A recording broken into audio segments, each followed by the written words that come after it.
Perkenalkan, kami dari grup 10.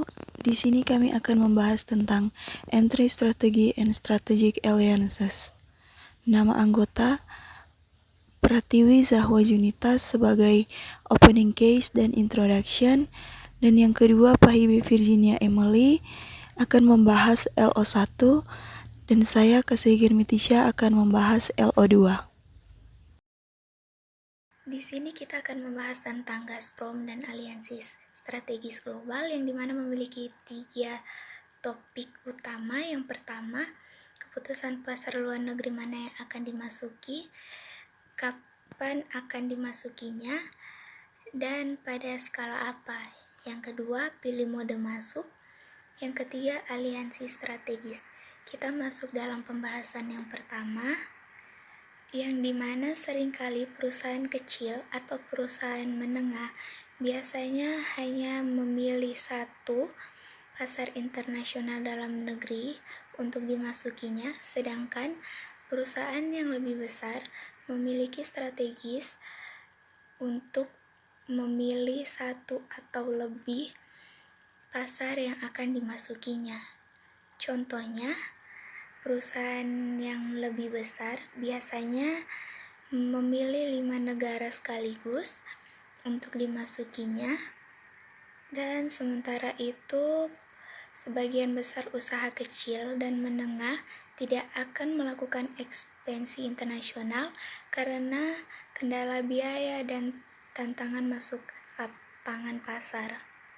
Nah, kita masuk dalam pembahasan yang kedua tentang pilihan mode masuk, yang dimana untuk memasuki pasar luar negeri adalah masalah besar lain yang harus dihadapi bisnis internasional. Beberapa mode untuk melayani pasar luar negeri adalah mengekspor dan memberi lisensi ke perusahaan luar negeri tuan rumah. Sedangkan kita ambil contohnya di sini, yang dimana mendirikan usaha patungan dengan perusahaan di negara tuan rumah untuk melayani pasarnya, dan mendirikan anak perusahaan baru yang sepenuhnya dimiliki di negeri atau tuan rumah sendiri. Nah, kita masuk dalam pembahasan yang ketiga, yaitu peran aliansi strategis atau aliansi strategis, yang dimana perjanjian kerjasama antara pesaing potensial atau aktual, yang dimana juga sering digunakan untuk mencakup berbagai kesepakatan antara pesaing aktual atau potensial, termasuk kesepakatan kepemilikan saham silang, pengaturan lisensi usaha patungan formal, dan pengaturan kerjasama informal. Contohnya, yang dimana secara strategis telah mengumpulkan campuran anak perusahaan, usaha bersama, dan aliansi strategis untuk terlibat dalam pasar global. Kita masuk dalam penjelasan yang berikutnya, yang dimana setiap perusahaan yang mempertimbangkan ekspektasi asing harus terlebih dahulu memutuskan pasar atau pasar asing mana yang akan dimasuki dan waktu serta skala masuknya. Seringkali perusahaan kecil dan menengah memutuskan untuk memasuki atau pasar internasional dalam satu waktu, sementara perusahaan yang lebih besar secara strategis memilih satu atau lebih pasar untuk dimasuki. Misalnya, sebuah perusahaan besar dapat memutuskan untuk memasuki ke 5 negara Skandinavi. Nah, itu tadi sedikit penjelasan tentang Gazprom dan aliansi strategis global dan 3 topik utama. Oke, saat ini saya akan membahas tentang basic entry decision. di mana dalam pembahasan ini suatu perusahaan harus mempertimbangkan ekspansi asing mana saja yang bisa memasuki pasar tersebut. Nah, di sini saya akan menjelaskan 3 keputusan dasar yang harus diambil sebuah perusahaan ketika mereka memutuskan untuk ekspansi luar negeri untuk masuk ke dalam perusahaan mereka. Yang pertama, pasar luar negeri mana yang akan dimasuki. Yang kedua, kapan memasukkannya atau waktu masuknya. Dan yang ketiga, pada skala apa. Kita masuk pada pembahasan yang pertama, yaitu pasar luar negeri mana yang akan dimasuki.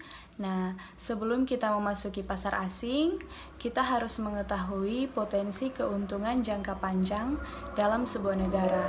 Potensi ini juga merupakan fungsi yang mempengaruhi daya tarik pasar luar negeri.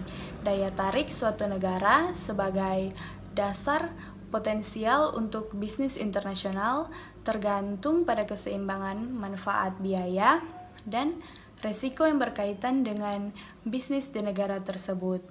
Nah, dalam uraian ini kita dapat menyimpulkan daya tarik suatu negara tergantung pada keseimbangan manfaat biaya dan resiko terkait dengan melakukan bisnis di negara tersebut. Dalam pembahasan ini termasuk di ukuran pasar. Yang pertama, apa sih ukuran pasar itu? Ukuran pasar itu adalah seberapa besar total penjualan semua produsen dalam pasar. Ukuran pasar ini juga biasa disebut dengan market size. Yang kedua, kekayaan konsumen saat ini di masa depan di pasar. Nah, kekayaan konsumen ini akan sangat berpengaruh karena masa depan pasar sangat bergantung pada kekayaan konsumennya. Yang ketiga, tingkat pertumbuhan ekonomi. Tingkat pertumbuhan ekonomi ini didefinisikan sebagai peningkatan kemampuan dari suatu perekonomian dalam memproduksi barang-barang dan jasa. Yang keempat ada stabilitas politik. Stabilitas politik ini merupakan aspek penting untuk pertumbuhan ekonomi yang stabil. Nah, pertumbuhan ekonomi yang diiringi dengan pemerataan akan meningkatkan pendapatan masyarakat atau konsumen. Yang terakhir, ada jenis sistem ekonomi. Jenis sistem ekonomi ini merupakan seperangkat mekanisme dan institusi untuk menjawab pertanyaan apa, bagaimana, dan untuk siapa barang dan jasa itu diproduksi. Nah, contohnya pada manajemen fokus dibahas tentang Tesco International Growth Strategy.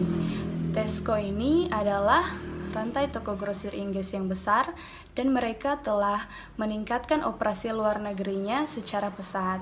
Terutama mereka juga memusatkan perhatian pada pasar baru yang tidak memiliki pesaing yang kuat. Ini merupakan contoh bahwa daya tarik suatu negara sebagai pasar potensial bisnis ini tergantung pada keseimbangan manfaat, biaya, resiko terkait dengan bisnis di negaranya. Yang kedua, kita masuk dalam pembahasan waktu masuknya atau kapan memasuki pasar tersebut. Nah, di sini ada 2 aspek, yaitu keuntungan dan kerugian. Yang pertama, keuntungannya. Keuntungan yang sering dikaitkan dengan memasuki pasar lebih awal atau sering disebut dengan first remover advantage. Nah, first remover advantage ini umumnya sering dikenal sebagai keuntungan penggerak pertama. Keunggulan ini memungkinkan suatu perusahaan untuk menghindari pesaingnya dengan membangun nama merek yang lebih kuat.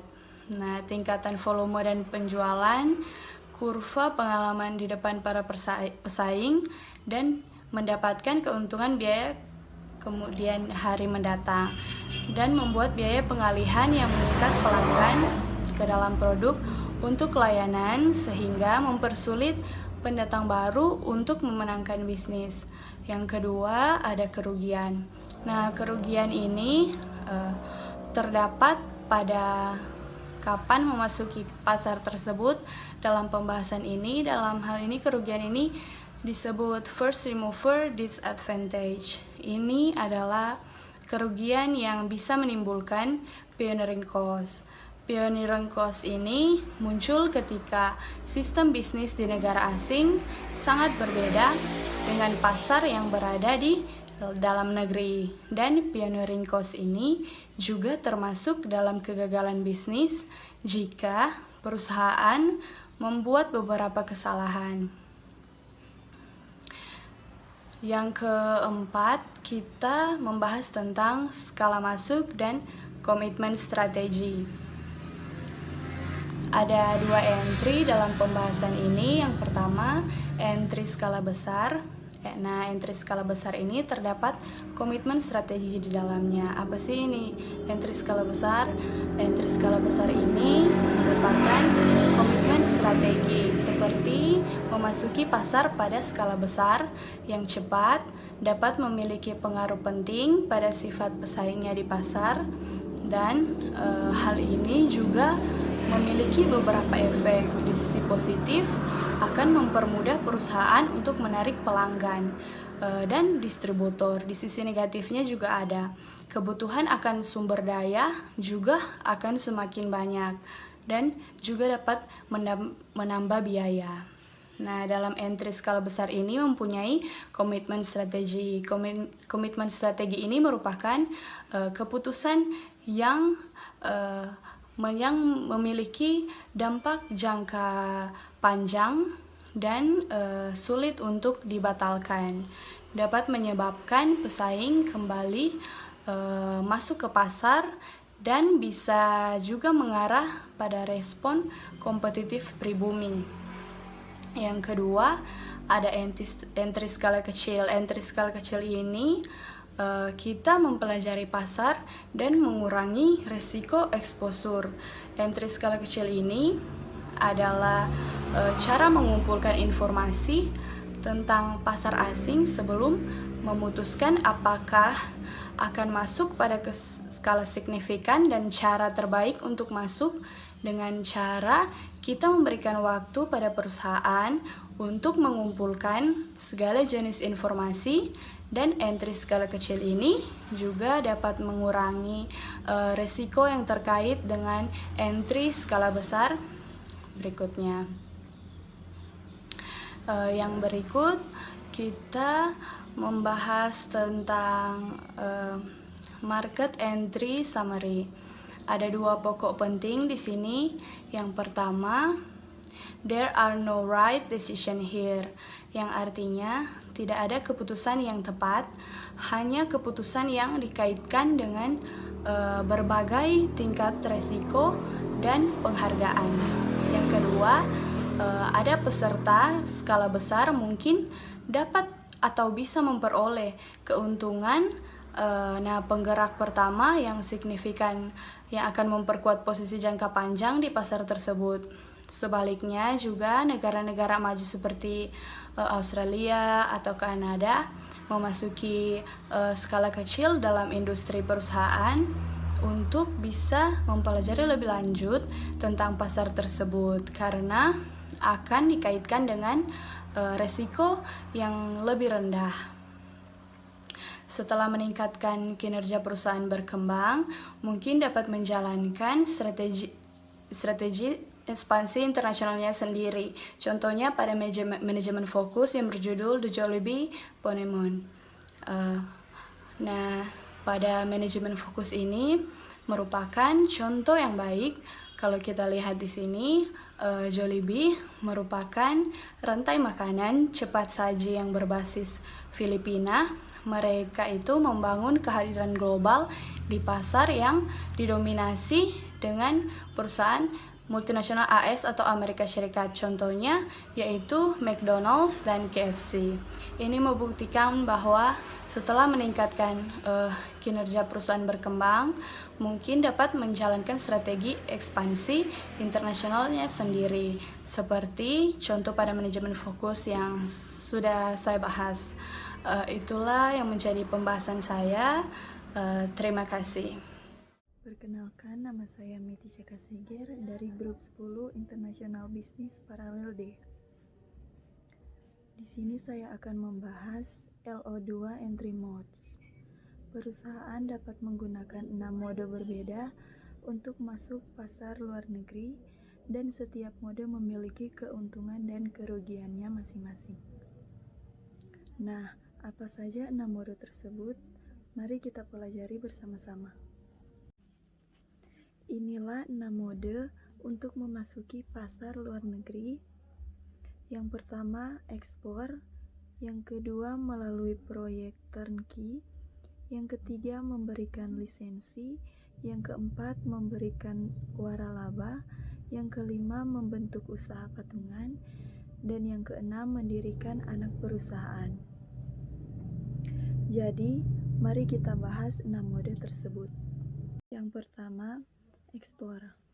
Banyak perusahaan manufaktur memulai ekspansi global, mereka sebagai eksportir, dan kemudian beralih ke mode lain untuk melayani pasar asing. Nah, ekspor memiliki keuntungan, terutama menghindari biaya pengaturan manufaktur di pasar luar negeri. Strategi ini juga memiliki kerugian, biaya transportasi, dan hambatan perdagangan internasional yang lebih tinggi. Untuk mengatasinya, perusahaan dapat menjalankan aliansi strategis untuk membentuk asosiasi dengan anak perusahaan pemasaran di negara tuan rumah. Yang kedua, proyek turnkey adalah proyek ketika klien membayar kontraktor untuk merancang dan membangun fasilitas baru dan melatih personel. Jadi, proyek turnkey ini adalah cara bagi perusahaan asing untuk mengekspos proses dan teknologinya ke negara lain dengan membangun pabrik negara itu. Keuntungan turnkey memberikan manfaat bagi penyedia dan penerima. Proyek turnkey memungkinkan pemerintah untuk mendapatkan desain dan infrastruktur dari perusahaan terkemuka di dunia. Kerugian utama berkaitan dengan strategi turnkey. Perusahaan yang masuk ke dalam perjanjian turnkey tidak akan memiliki kepentingan jangka panjang di negara asing. Ini bisa menjadi kerugian jika negara itu kemudian terbukti menjadi pasar utama untuk hasil proses yang telah diekspos. Perusahaan yang masuk ke proyek turnkey dengan perusahaan asing mungkin secara tidak sengaja menciptakan pesaing. Misalnya, banyak perusahaan barat yang menjual teknologi pemurnian minyak kepada perusahaan dan negara-negara lainnya bersaing dengan perusahaan di pasar minyak dunia. Yang ketiga, memberikan lisensi adalah pengaturan kontrak di mana pemberi lisensi menawarkan aset kepada perusahaan asing dengan imbalan royalti. Ini memungkinkan penerima lisensi baik secara eksklusif atau non-eksklusif untuk memproduksi produk pemilik lisensi untuk jangka waktu tertentu di pasar tertentu. Keuntungan utama dari perizinan adalah perusahaan tidak menanggung biaya pembangunan dan resiko yang berkaitan dengan membuka pasar asing. Lisensi sangat menarik bagi perusahaan yang tidak memiliki modal untuk mengembangkan operasi di luar negeri. Kerugiannya, pesaing dalam pasar global mungkin menuntut perusahaan untuk mengkoordinasi pergerakan strategis di berbagai negara dengan menggunakan laba yang diperoleh di satu negara untuk mendukung serangan kompetitif di negara lain. Jadi, pada dasarnya lisensi membatasi kemampuan perusahaan untuk melakukan hal ini. Yang keempat, waralaba adalah suatu bentuk lisensi khusus di mana waralaba tidak hanya menjual properti berwujud, biasanya merek dagang. Ini adalah suatu sistem di mana pemegang izin waralaba membayar biaya dan royalti kepada perusahaan induk atau pemilik waralaba dengan imbalan hak untuk menggunakan merek dagangnya untuk menjual produk atau layanannya dan menggunakan format dan sistem bisnisnya.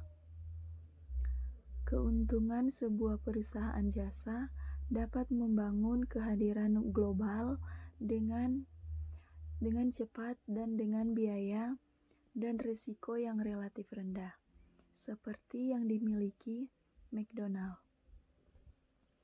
Ini bisa menghambat kemampuan perusahaan untuk mengambil keuntungan dari satu negeri guna mendukung serangan kompetitif negara lain. Kerugian yang lebih signifikan dari waralaba adalah kontrol kualitas.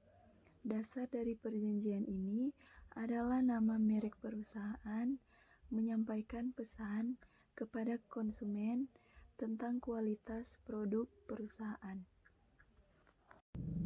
Yang kelima, usaha patungan mencakup penetapan sebuah firma yang bersama-sama dimiliki oleh dua perusahaan independen atau lebih. Usaha patungan ini melibatkan pembentukan aliansi strategis berdasarkan pembagian biaya dan risiko serta memperoleh pengetahuan lokal dan mungkin pengaruh politik. Manfaat yang besar dari pengetahuan rekan setempat tentang kondisi negara tuan rumah yang kompetitif, kebudayaan, bahasa, sistem politik, dan bisnis. Oleh karena itu, bagi banyak perusahaan telah melibatkan perusahaan yang menyediakan keahlian dan produk yang diperlukan untuk bersaing di negara itu. Kerugiannya, perusahaan yang masuk ke usaha patungan risiko memberikan kendali atas teknologi kepada rekannya. Yang terakhir, anak perusahaan dimiliki sepenuhnya oleh perusahaan. Strategi ini menawarkan kontrol operasi bisnis yang lebih ketat. Sering disebut sebagai usaha lapangan hijau atau dapat memperoleh firma yang mapan di negara tuan rumah itu dan menggunakan firma itu untuk mempromosikan produknya. Keuntungan dari perusahaan berdasarkan pada kompetensi, teknologi, anak perusahaan yang sepenuhnya dimiliki sering menjadi modus yang masuk yang lebih disukai karena mengurangi risiko kehilangan kendali atas kompetensi itu. Banyak perusahaan teknologi tinggi lebih menyukai metode masuk ekspansi luar negeri, misalnya firma di industri, elektronik, dan farmasi. Kerugian membangun anak perusahaan yang sepenuhnya dimiliki adalah metode yang paling mahal dalam melayani pasar dari sudut pandang investasi modal. Perusahaan melakukan ini yaitu menanggung biaya modal penuh dan risiko mendirikan operasi luar negeri. Terima kasih. Mungkin kalau ada tambahan atau kritikan dari teman-teman, bisa tulis di kolom komentar di bawah. Thank you, God bless.